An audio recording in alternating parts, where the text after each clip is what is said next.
Alright guys, welcome to the video today. So I woke up at around 4 o'clock. There's a big queue to get into Destiny, so I was laying in bed just kind of looking at that queue for a while, and eventually I got in. And what I did to prepare is I had like thousands and thousands of strange coins leading up to Rise of Iron, because I haven't really used them at all for anything in the past like 12 months. So I spent all of them on heavy ammo synthesis, and basically you can trade in heavy ammo synthesis for Dead Orbit or whatever faction you have, rep for that faction. And I basically decided to spend pretty much like all of it on Dead Orbit. I think I still have like 2,000 left, but I spent like a good 4,000. The one I'm using right now that you're watching is the vendor one, I believe.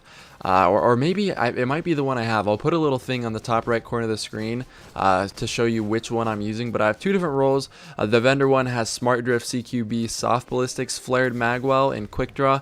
These are different choices. So I'm using Quick Draw, and I'm using Hammer Forged over Surrounded and Rangefinder. So kind of in summary, I guess, Soft Ballistics, Quick Draw, Hammer Forged, and Rangefinder. I have another one that's pretty good. I think I have max range on it, or max range on it. I'm not quite sure.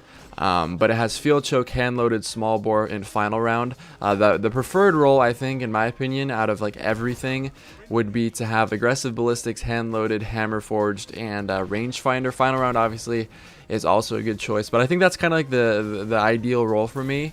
But it feels really good so far, and what I noticed kind of is there's definitely a noticeable difference between the vendor one and the one that I got rolled. The one that I got rolled has a lot more range and impact, even though it might just show up as a sliver on the bar, like over the weapon, like a slight little difference in statistics. It definitely makes a difference, and I noticed when I was playing my first game, which I'm kind of putting them out of order. My second game was Exodus Blue, my first one was Drifter. I noticed that like the one with Quick Draw really wasn't that consistent, and it wasn't consistently like mapping people. But when I switched to my own role, I noticed that like the consistency of the shotgun went up like exponentially. Like I noticed I was getting a lot more one-shot kills. It didn't feel as clunky. One thing to account for is I'm playing on a 7 sensitivity right now. Traditionally, when I'm shotgunning, I play on a 4 or a 5, so it's a little bit higher than usual, and that could, I guess, be a factor in this, or maybe I just wasn't, you know, landing all my pellets and it wasn't center mass.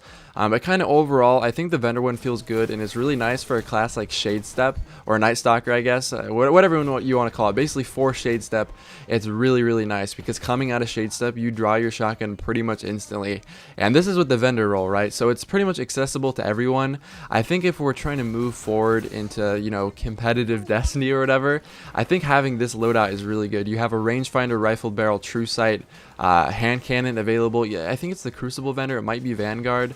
But there's a lot of stuff accessible now, and this is a really solid shotgun. I think if you're a new player coming into Destiny, or maybe you just don't really have a shotgun, maybe you are a primarily sniper type player in year 2, and with a sniper nerf, maybe you want to get into shotgunning. I think this is kind of the perfect bridge or pathway into that, and it's super fun to use.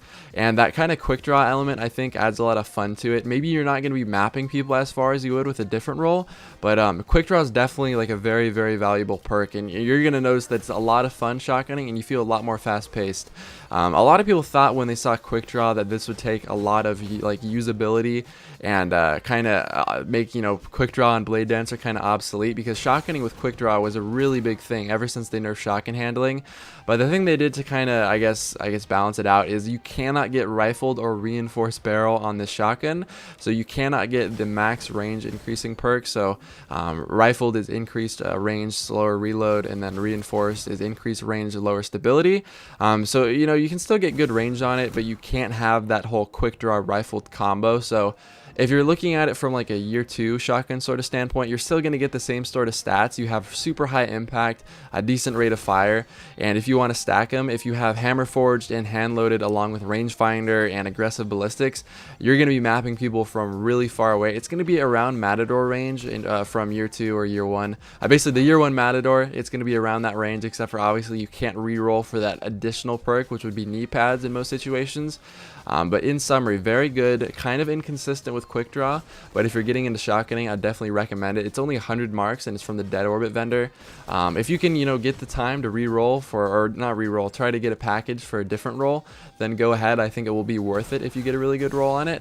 But besides that, if you're just looking to get into shotgunning very quickly, this is the shotgun for you. I hope you guys enjoyed the video. I tried to pump out this video last minute, but it was really fun to make, and it's really fun to play so far. And I hope to see you guys in my next video. Peace.